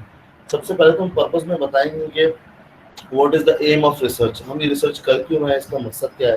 उसके बाद मेथोडोलॉजी में हम बताएंगे वे ऑफ रिसर्च, कि हमने किन किन तरीकों से रिसर्च करी है, गूगल फॉर्म के थ्रू करी है या किसी और मेथड से करी है, या हमने लोगों से पर्सनली जाकर मिले और उनसे इंटरव्यूज किए। देन हम उसकी फाइंडिंग थर्ड पार्ट में कहेंगे कि हमें इससे रिसर्च से क्या फाइंडिंग हुई है, क्या हमारे रिजल्ट्स हैं। Very good. और आगे सर उसके बाद उसकी एक है प्रैक्टिकल इम्प्लीमेंटेशन, उसको देख रहे हैं कि ये चीज़ जो हमने रिसर्च करी है, ये आया ये सिर्फ किताबी बातें हैं या कहीं पे ये रिसर्च एक्चुअल में इम्प्लीमेंट भी हो रही है, और होगी, मतलब इससे फायदा क्या होगा, इम्प्लीमेंट होगी या हो रही है, अभी तो आपने लिख रहे हैं, तो होगी की बात होगी, ठीक है। अच्छा जी, और कोई अपनी तरफ से बताना चाहता है? सर ये आहत का माइक, वासिफ का माइक काम नहीं कर रहा, वो शायद बताना चाह रहा है। चले, अब माइक काम नहीं कर रहा तो फिर कैसे बताएगा। अच्छा, तो हमने जो है आज जो सबसे अहम चीज सीखी है, वो हमने सीखा है कि किस तरह एब्स्ट्रैक्ट को लिखते हैं। सबसे पहले टाइप्स हमने सीखी एब्स्ट्रैक्ट की। कितनी टाइप्स होती है एब्स्ट्रैक्ट की? 2 टाइप्स होती है, एक सिंपल एब्स्ट्रैक्ट होता है और एक स्ट्रक्चर्ड एब्स्ट्रैक्ट होता है। जो अभी हमने ये सारी हेडिंग वाला पढ़ा है, ये शेरोज, ये कौन सा एब्स्ट्रैक्ट था, सिंपल था या कि स्ट्रक्चर्ड था? शेरोज। जी सर। ये जो हमने पढ़ा है सिंपल एब्स्ट्रैक्ट था या कि स्ट्रक्चर्ड एब्स्ट्रैक्ट था, जो अभी हम कर रहे थे? सर जो स्क्रीन लगी हुई इसकी बात कर रहे हैं ना जी सर, ये स्ट्रक्चर था। स्ट्रक्चर था, वेरी गुड, बिल्कुल स्ट्रक्चर ही था ये स्ट्रक्चर एब्स्ट्रैक्ट था। जी फरा, आप कुछ कहना चाह रही हैं? फरा सैयद सर, इसमें सारी हेडिंग यस सर, इसमें सारी हेडिंग्स इन्वॉल्व है, तो ये सिंपल नहीं, सिंपल नहीं है, ये स्ट्रक्चर्ड है, इसको स्ट्रक्चर्ड कहते हैं। जिसमें हेडिंग इन्वॉल्व होती है इसको स्ट्रक्चर्ड कहते हैं। अगर ये सारी हेडिंग हटा दी जाए और इसको एक पैराग्राफ में लिख दिया जाए तो ये सिंपल हो जाएगा। मतलब सिर्फ हेडिंग हटा दें और फिर इनको पैराग्राफ बना दें तो ये क्या हो जाएगा, ये सिंपल हो जाएगा। फर्क सिर्फ इतना है कि जहाँ पे हेडिंग्स है होंगी वो होगा स्ट्रक्चर्ड, जहाँ से हेडिंग हट जाएंगी और चीजें अंदर वही लिखी हुई होंगी जो कि लिखी हुई है, सिर्फ हेडिंग हट जाएंगी तो सिंपल बन जाएगा। सर बेस्ट प्रैक्टिसेस क्या है कि मतलब स्ट्रक्चर को हमें फॉलो करना चाहिए कि सिंपल एक ही उस पैराग्राफ के अंदर सभी कुछ लिख दें? जी, एक ज्यादातर जो पाकिस्तानी स्टाइल है उसके अंदर जो है वो सिंपल एब्स्ट्रैक्ट ज्यादा पसंद करते हैं, और ये जो है इमरल स्टाइल भी कहलाता है। ये जो स्ट्रक्चर स्टाइल है ये इमरल स्टाइल कहलाता है। इमरल जो है, जो इमरल एक बहुत बड़ी पब्लिकेशन एजेंसी है, उसमें कोई भी आप पेपर भेजेंगे तो उसका स्ट्रक्चर एब्स्ट्रैक्ट ही उन्हें रिक्वायर्ड होता है। तो ये डिपेंड करता है कि सॉरी, इसका काइंडली लिंक शेयर कर देगा। हाँ, ये तो मैं आपको अभी लिखवाऊंगा कि कौन कौन सी दुनिया की अच्छी और बड़ी कंपनियां हैं जो कि पब्लिशिंग एजेंसी। मैंने बताया भी था आपको, पहली क्लास में बताया था ना आपको, या आप नहीं थे पहली क्लास में? जी सर मैं था। तो उसमें बताया था ना मैंने आपको, टॉप एजेंसीज जो पब्लिशिंग एजेंसीज हैं दुनिया की। नहीं किसी सर, वो को याद इंट्रो है? काफी लंबा हो गया था तो उसमें डिस्कशन नहीं हो पाई थी। अच्छा, कोई किसी को याद है क्या मैंने बताया था? कोई बता सकता है मुझे? यस सर, नहीं थोड़े सर, से नहीं आपने बताया। बताए थे। हाँ बताएं मुर्तजा, क्या था? अकेडमी ऑफ मैनेजमेंट बताया था, एल्सवेयर वेरी बताया गुड, था, सेज वेरी था, गुड, ट्रेनर्स एंड फ्रांसिस था, एमराल्ड था। Very good. हाँ जी, ये बिल्कुल टॉप की जो है वो पब्लिशिंग एजेंसीज हैं जिनसे आप जो डेटा है वो कलेक्ट कर सकते हैं। अच्छा जी, अब आपने असाइनमेंट नोट करना है, जरा असाइनमेंट नोट करें, फिर मैं आपको सिखाता हूँ कि आप आर्टिकल कैसे ढूंढेंगे। जरा आप पहले ये करें, क्या नाम है, क्या कहते हैं, ये असाइनमेंट नोट कर ले। अब क्या करेंगे, 5 आर्टिकल निकालेंगे, ढूंढेंगे, रिसर्च करेंगे अपने टॉपिक की, जिस टॉपिक के ऊपर आप रिसर्च करना चाह रहे हैं उस टॉपिक से रिलेटेड आप कोई 5 आर्टिकल को डाउनलोड करेंगे, उसका टॉपिक जो होगा उसे कॉपी करेंगे और उसमें से 3 चीजें आप निकालेंगे। एक उसका पर्पस निकालेंगे, एक उसकी मेथडोलॉजी निकालेंगे और एक उसका रिजल्ट निकालेंगे। बस ये 3 चीजें हर पेपर में से निकालनी है, लेकिन पूरी की पूरी कॉपी मत कीजिएगा, जो आपको उसमें समझ में आए वही आप लिखिएगा अपने पास, ठीक है? तो ये आपने जो है आ, इसी जो कमिंग वीक है क्लास है उससे पहले पहले आपने इसे अपलोड करना है। दोबारा मैं रिपीट कर रहा हूं, आपने एक असाइनमेंट करना है जो कि असाइनमेंट नंबर 1 होगा। उसमें सबसे पहले आप डाउनलोड करेंगे चीजें। कितनी डाउनलोड करेंगे? 5 आर्टिकल डाउनलोड करेंगे आप, और उन आर्टिकल के जो एब्स्ट्रैक्ट होंगे उसमें उसका पर्पस, उसका उसकी मेथडोलॉजी और उसके रिजल्ट्स, ये 3 चीजें वर्ल्ड के ऊपर हर एक, पहले आर्टिकल लेंगे, उसका टाइटल लिखेंगे और उसकी ये 3 चीजें लिखेंगे, फिर दूसरा आर्टिकल लेंगे, उसका टाइटल लिखेंगे, फिर ये 3 चीजें लेंगे, फिर तीसरा लेंगे, फिर चौथा, फिर पांचवा। इस तरह 5वां आर्टिकल के 2 से 3 पेज बनेंगे आपके, जिसको आपने लिखना है और फिर उसको अपलोड करना है गूगल क्लासरूम के ऊपर। मैं वहां पे जो है ये जनरेट कर दूंगा असाइनमेंट नंबर 1, और आपने उसमें इसको जमा करना है। समझ गए आप लोग? कोई सवाल आपका हो तो आप बता दें, पूछ ले, वरना मैं आगे बढ़ूंगा। जी तो सर इसमें हमारा काम जो है सिर्फ आर्टिकल्स को फाइंड करना होगा या फिर जो है हमें उसके एब्स्ट्रैक्ट्स लिखने होंगे खुद से? नहीं नहीं, आपने आर्टिकल को फाइंड करना है, पहले आपने आर्टिकल फाइंड करना है और फिर उसका जो एब्स्ट्रैक्ट होगा उसमें से ये चीजें निकालनी है। Okay okay okay. Sir purpose, एक मिनट, उमैर से बात कर ले, फिर शुएब बात करना। जी उमैर। पर्पस, फाइंडिंग और इसी पर्पस, रिसर्च, मेथडोलॉजी और फाइंडिंग्स। ठीक ठीक है जी शुएब। सर जैसे मिसाल के तौर पर मेरा अभी टॉपिक है सप्लाई चेन, जिस पर मैं रिसर्च करना चाह रहा हूँ, लेकिन तो लाजमी करिए या किसी सप्लाई चेन किसी एक ही चीज पे हम 5 आर्टिकल, जैसे मैं वेंडर पे अलग कर लूँ, प्रोक्योरमेंट पे अलग कर लूँ, मतलब 5 सप्लाई चेन से रिलेटेड हो लेकिन 5 थोड़े से डिफरेंट टॉपिक्स हो? नहीं, डिफरेंट नहीं, आप जिस टॉपिक के ऊपर काम कर रहे हैं उसी से रिलेटेड सारे आर्टिकल होने चाहिए, स्पेसिफिक टॉपिक के ऊपर। फर्ज करो आप सप्लाई चेन में आप ग्रीन सप्लाई चेन देखना चाह रहे हैं, तो फिर सारे के सारे टॉपिक ग्रीन सप्लाई चेन के ऊपर होने चाहिए। अगर आप सप्लाई चेन की परफॉर्मेंस देखना चाह रहे हैं तो फिर आपका सप्लाई चेन की परफॉर्मेंस के ऊपर 3 आर्टिकल होना चाहिए।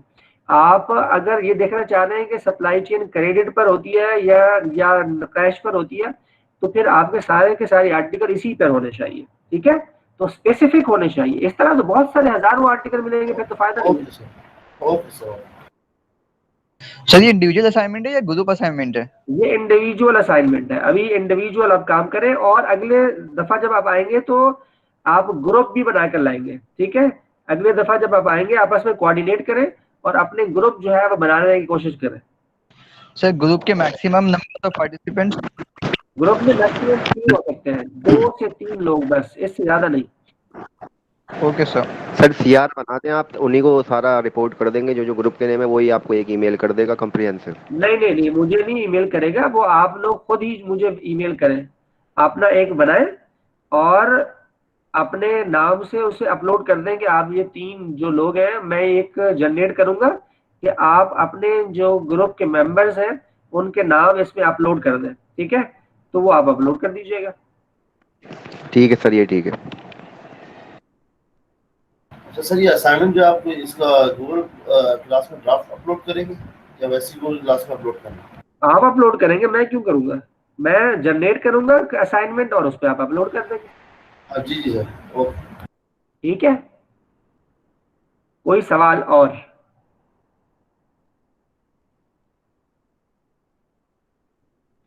सर और अटेंडेंस रहेगी? अटेंडेंस भी लेते हैं, अटेंडेंस भी लेते हैं, अभी तो पढ़ना आ गया है बेटा, अभी तो टाइम है बाकी, अटेंडेंस भी लेंगे। अभी तो आपको ये सिखाना है कि ये सर्च कैसे करते हैं, आर्टिकल को सर्च कैसे करते हैं। फर्ज करो कि ये एक आर्टिकल था जो कि आपने, ये आपके सामने आ रहा है, ये आर्टिकल अगर आप इसको डाउनलोड करने जाएंगे तो डाउनलोड नहीं होगा। फर्ज करो मैं देखता हूँ ये डाउनलोड हो सकता है नहीं, कहीं पर भी डाउनलोड का इसका ऑप्शन नहीं आ रहा, कहीं पर भी ऑप्शन नहीं आ रहा, हम इसको डाउनलोड ही नहीं कर सकते अभी। लेकिन ये आर्टिकल हमें चाहिए, तो हम क्या कर सकते हैं, कैसे इसको हम करेंगे? सर गूगल स्कॉलर से? नहीं, देखो गूगल स्कॉलर जो है वो सबसे हल्का तरीन सर्च इंजन है। उसकी वजह यह है कि उसके ऊपर हजारों किस्म के जो है निकम्मे तरीन जो रिसर्च जर्नल होते हैं उसके भी आर्टिकल मौजूद होते हैं, लेकिन उसमें अच्छे भी होते हैं। बेहतर यह है कि आप जो ये जो बड़ी बड़ी मैंने आपको पब्लिकेशन एजेंसीज बताई हैं 5-6, उन पर जाकर आप रिसर्च आर्टिकल को ढूंढें, जैसा कि मैंने अभी ढूंढा थोड़ी देर पहले। ठीक है, तो फर्ज करो ये आर्टिकल है, अब ये हमसे डाउनलोड नहीं हो रहा। अब आप तो बोलेंगे सर आर्टिकल डाउनलोड ही नहीं हो रहा, तो हम क्या करें? अब ये देखिए यहाँ पर आपको ये एक DOI नंबर नजर आ रहा है, ये वाला नजर आ रहा है आपको, जहां पे मैंने कर्सर रखी हुई है, आपको ये नजर आ रहा है DIO नंबर, ये रखा है जी सर, नजर आ रहा है। DOI, ये नंबर होता है।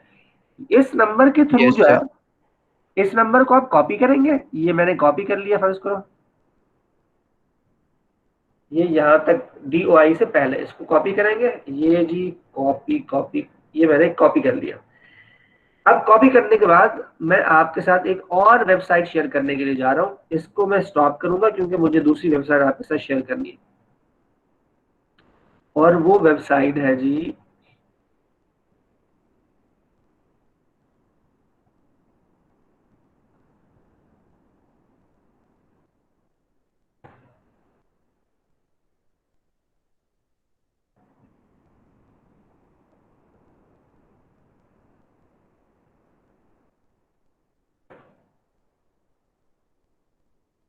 अच्छा जी, ये तो वेबसाइट ही काम नहीं कर रही भाई, कुछ हो गया इसको।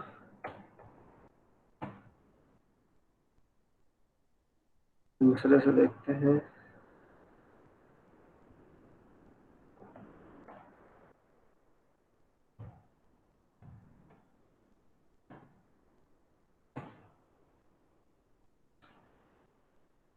ये तो वेबसाइट आज काम नहीं कर रही, मैं देखूंगा। बाज दफा ये वेबसाइट जो है ना, इसके क्योंकि ये 2 नंबर तरीका है, 2 नंबर से मुराद ये है कि लोगों के जो आर्टिकल है, ये एक खातून है, रशियन है, जिसने दुनिया के सारे आर्टिकल एक डेटाबेस में जमा कर दिए हैं और सब पूरी दुनिया के लिए ओपन कर दिया है कि आप लोग फ्री में यहाँ से डाउनलोड कर लें। वरना एक आर्टिकल को डाउनलोड करने के लिए वो पैसे लेते हैं, $10, $20, $30।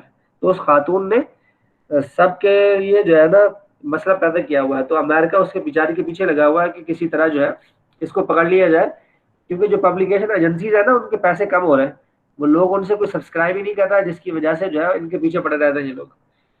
तो इस वजह से बाज दफा वो हर दफा नए नए कोई चेंजेस जो है वो करती रहती है और नया नया जो है लिंक जो है शेयर करती रहती है। तो अभी तक मेरे पास जहन में यही था कि यही एक लिंक होगा, लेकिन अभी कल तक तो ये चल रहा था, आज नहीं चल रहा है।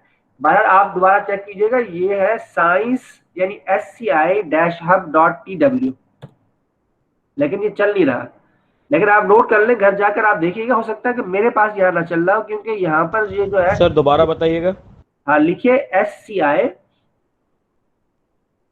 मैं आपको दिखा देता हूँ ना, एक मिनट।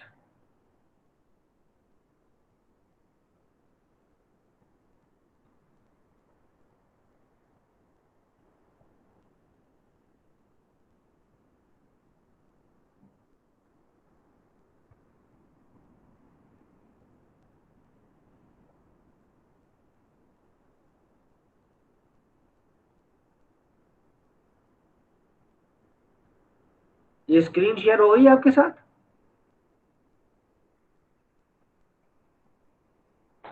जी सर।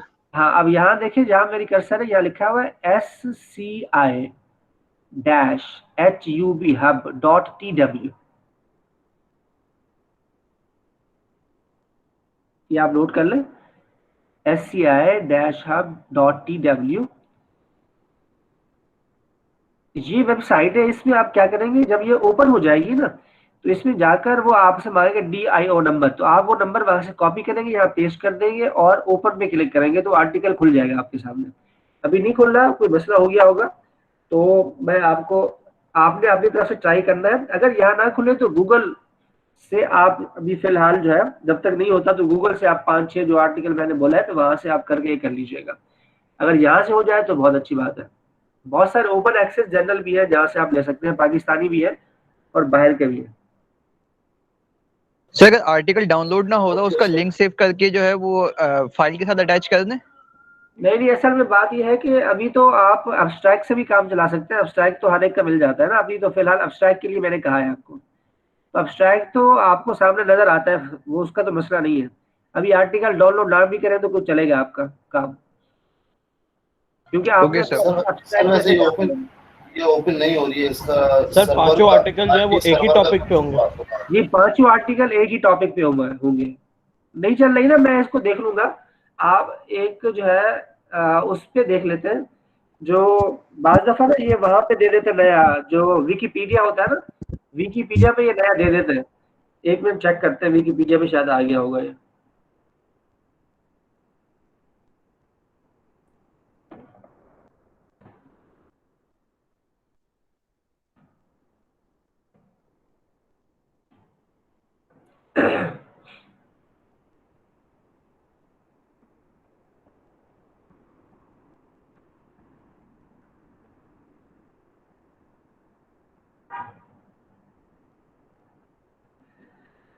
आप लोग भी विकीपीडिया पे इसे देख सकते हैं। विकीपीडिया पे बाज दफा जो है ये काम जो है वो करता है, और बाज दफा। अच्छा जी, इसके अंदर एक और भी इन्होंने दिया हुआ है, इसको भी चेक कर सकते हैं आप, science-hub.st और SE भी है, इसको देखते हैं।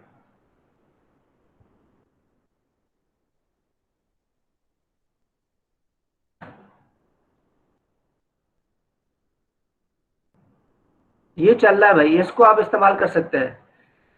SCI-hub-st ये चल रहा है। मैं इसको, ये नजर आ रहा है आपको क्या? जी सर। ये जो SCI-hub-st ये कर्सर नजर आ रही है मेरी आपको? जी सर।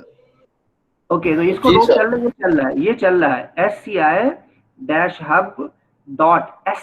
आखिर में TW की बजाय ST लिखना है आपने। तो इसमें आप वो नंबर जो कॉपी वहां किया था, ये मैं पेस्ट कर दूंगा यहाँ पर। अभी करता हूँ, वो कहाँ है नंबर जो हम कर रहे हैं, ये रहा। यहाँ से मैं इसे कॉपी करूंगा, और कॉपी करने के बाद यहाँ जाकर उसी में ये मैं यहाँ पेस्ट कर देता हूँ। अब ये ओपन है, इसको क्लिक करेंगे। ये देखिए आर्टिकल ओपन हो गया। नजर आ रहा है आपको कि आर्टिकल ओपन हुआ है?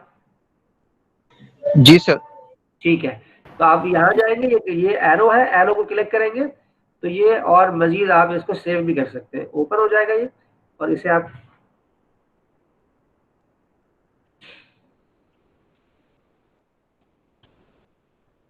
ये ओपन हो गया जी। ठीक है, अब ये पूरा आर्टिकल आपके पास है, आप इस आर्टिकल को पूरा पढ़ सकते हैं आराम से, कोई मसला नहीं है।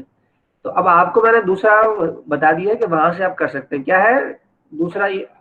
एड्रेस science.hub.st, इससे भी आप डाउनलोड कर सकते हैं। ठीक है जी, अब सवाल कोई आपका है तो ठीक है, वरना मैं जो है अटेंडेंस लेने की तरफ जा रहा हूँ। किसी का कोई सवाल हो तो पूछ ले। है किसी का सवाल? No sir. No question at all. चले जी, तो अगर आपका कोई सवाल नहीं है तो थैंक यू वेरी मच। मैं अभी अटेंडेंस आपकी लेता हूँ।